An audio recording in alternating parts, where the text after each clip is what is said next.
दर्शकबिन नमस्कार। YouTube channel Nepali खबर मिडियामा तपाईहरुलाई हार्दिक स्वागत छ। यदि हाम्रो च्यानललाई अहिलेसम्म सब्स्क्राइब गर्नु भएको छैन भने सब्स्क्राइब गरी नजिक रहेको बेल आइकन दबाई हामीसँग जोडिनु होला।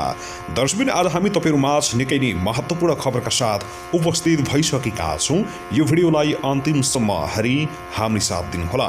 दर्शकबिन हाम्रो मेहनतको लागि एउटा सानो लाइक अनि एउटा शेयर गर्न भनी नभुल्नु होला। कहाँदेखि हेर्दै हुनुहुन्छ, के भन्न चाहनुहुन्छ, आफ्नो मनमा लागेका प्रतिक्रिया अवश्य पनि कमेन्ट गर्न नभुल्नु होला। दर्शकबिन आउनुहोस् अब पहिलो खबरतर्फ लागौं। निर्वाचन आयोगले पटक पटक आग्रह गर्दा पनि स्थानीय तहको निर्वाचन मितिमा घोषणा गर्न सरकारले अलमल गरिरहेको छ। सत्तारूढ 5 दलीय गठबन्धन बीच समझदारी नहुँदा सरकारले निर्वाचन मिति तोक्न अलमल गरेको हो। स्थानीय तहका जनप्रतिनिधिको पदावधि सकिन लागेपछि आयोगले सरकारसँग 2 पटक निर्वाचन मिति घोषणा गर्न आग्रह गरिसकेको छ।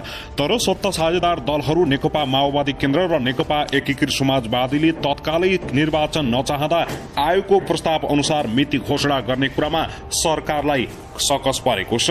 आयोगले गत कार्तिक 8 गते प्रधानमन्त्री शेरबहादुर देउवा सहित 4 मन्त्रीसँगको संयुक्त छलफलमा आगामी चैतमा स्थानीय तह निर्वाचन मिति घोषणा गर्न प्रस्ताव गरेको थियो। छलफलका क्रममा गरिएको प्रस्ताव अनुसार निर्वाचन मिति घोषणा नभएपछि आयोगले फेरि नयाँ मिति प्रस्ताव गरेको छ। पुस 30 गते सर्वदलीय बैठक डाकेर आयोगले आगामी वैशाख 14 गते एकै चरणमा स्थानीय तह निर्वाचन गर्ने गरी मिति तोक्न प्रस्ताव गरेको थियो।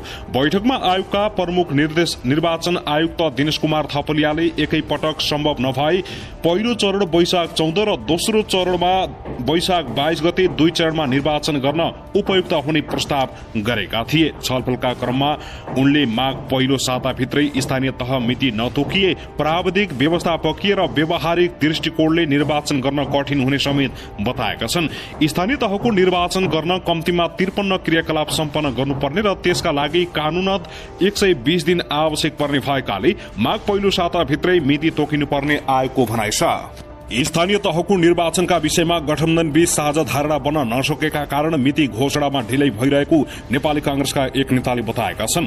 स्थानीय तहको निर्वाचन बारे गठबन्धनमा कुरो मिल्न गाह्रो छ। प्रधानमन्त्री शेरबहादुर देउवाका विश्वास पात्र मानिने ती नेताले भने त्यही भएर ढिलै भएको हो। प्रधानमन्त्री देउवा निकट कांग्रेसका अर्का एक नेताले पनि स्थानीय तहको निर्वाचन बारे गठबन्धनमा एकमत नभएको जानकारी दिएका छन्।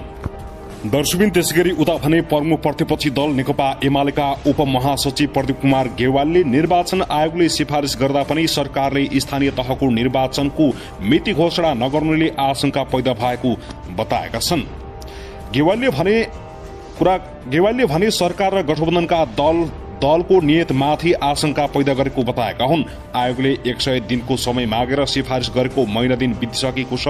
उनले भने तर अहिलेसम्म सरकारले यस बारेमा कुनै पनि निर्णय गर्न सकेको छैन। उनले निर्धारित समयमा नै स्थानीय तहको निर्वाचन हुनुपर्ने भन्दै कुनै बहानाबाजी गरेर निर्वाचन सार्ने काम एमालेका लागि मान्य नहुने बताएका छन्। सत्तामा रहेका अरू दलहरूको बारेमा हाम्रो कुनै टिप्पणी छैन, तर नेपाली कांग्रेस जसले आफूलाई लोकतन्त्रको एउटा पहरेदार भन्छ उसले नै नेतृत्व गरिरहेको बेलामा संविधानले स्पष्ट रूपले तोकेको निर्वाचनको दायित्वबाट सरकार पन्छिनु भनेको नेपाली कांग्रेसको नियतमाथि पनि एउटा गम्भीर प्रश्न उठ्ने कुरा हो, उनले भनेका छन्।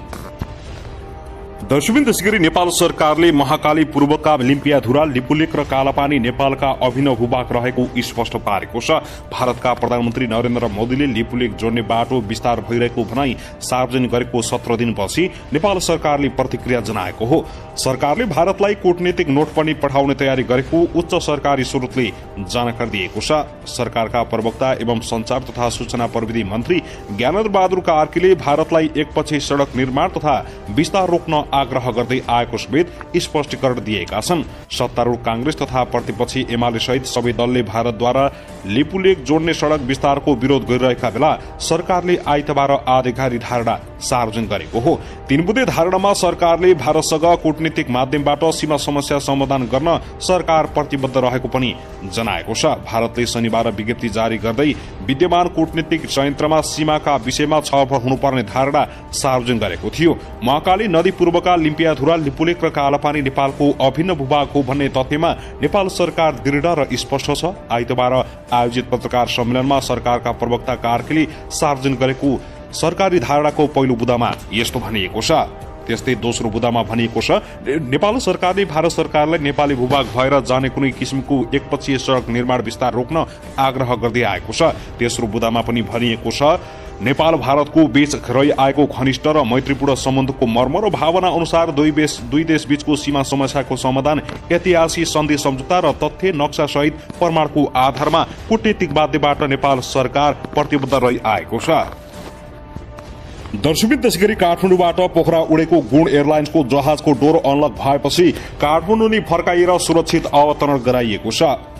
अमेरिकन बीच क्यापको उक्त जहाजमा 15 यात्रु सहित चालक दलका 3 सदस्य थिए। गुण एयरलाइन्सका बजार प्रमुख प्रज्वल थापाका अनुसार काठमाडौँबाट उडेको 5 मिनटमै जहाजको यात्रु चढ्ने ढोका पूर्ण रूपमा बन्द नभएको देखिएपछि काठमाडौँ विमानस्थल नै फर्काइएको हो। उनले भने पोखरा उडेको जहाज 4-5 मिनटमै डोर अनलकको इन्डिकेटर पाइलटले देखेपछि फर्काइएको थियो। थापाका अनुसार यात्रुलाई गुणकै अर्को विमानबाट पोखरा पठाइएको छ। अवतरणपछि सो विमानको जाँच गरेर हेर्दा त्यसमा प्राविधिक समस्या नदेखिएको उनले बताएका छन्। त्यसैगरी संस्कृति पर्यटन तथा नागरिक उडान मन्त्री प्रेमबहादुर आलेलाई कोरोना संक्रमण पुष्टि भएको छ। मन्त्री आलेलाई कोरोना संक्रमण भएको उनको सचिवालयले जानकारी दिएको हो। त्यसैगरी मन्त्री आलेका स्वकीय सचिव हेमन्त रेग्मीलाई पनि कोरोना देखिएको छ। मन्त्री आलेको सचिवालयले केही दिन यता आफूहरूको सम्पर्कमा आएका सबैजनालाई सतर्कता अपनाउन आग्रह गरेको छ। निकै नै चर्चामा आएका र भ्रष्टाचारलाई मुक्त पार्छु भन्दै हिँडिरहेका मन्त्री आलेमाथि कोरोना संक्रमण आइरहेको छ। केही दिन उनी आइसोलेसनमा बस्ने भएका छन्। दर्शकबिन त्यसैगरी प्रधान न्यायाधीश चुलेन शमशेर जबरा विरुद्धको रिट सर्वोच्च अदालतले दरपिट गरेको छ। प्रधान न्यायाधीश जबरा विरुद्ध अधिवक्ता माधव कुमार बस्नेत समेतले सर्वोच्च अदालत समेतलाई विपक्षी बनाई पेश गरेको रिट निवेदन सर्वोच्च अदालतका रजिस्ट्रार नारायण प्रसाद पन्थीले आइतबार दरपिट गरिदिएका हुन्। निवेदकले निवेदनमा जिकिर लिएको विषय यस अदालतको अधिकार क्षेत्रभित्र नपर्ने भएकाले अधिकार क्षेत्र नै नभएको विषयमा लिइआएको प्रस्तुत निवेदन सर्वोच्च अदालत नियमावली 2074 को नियम 18 बमोजिम दर्ता गर्न मिलेन पन्थीले जारी गरेको आदेशमा भनिएको छ। मुलुकी देवानी कार्यविधि संहिता 2074 को दफा 128 तथा सर्वोच्च अदालत नियमावली 2074 को नियम 18 बमोजिम दरपिट गरिदिएको हो। अधिवक्ता बस्नेतले प्रधान न्यायाधीश जबरा विरुद्ध गम्भीर प्रकृतिका आरोप लगाएकाले छानबिन सहित कारवाही गर्नका लागि संविधानद्वारा तोकिएको प्रक्रिया तत्काल प्रारम्भ गर्नु भनी सभामुख प्रतिनिधि सभाका नाममा परमादेश माग गरेका थिए। प्रधान न्यायाधीश जबरालाई सर्वोच्च अदालत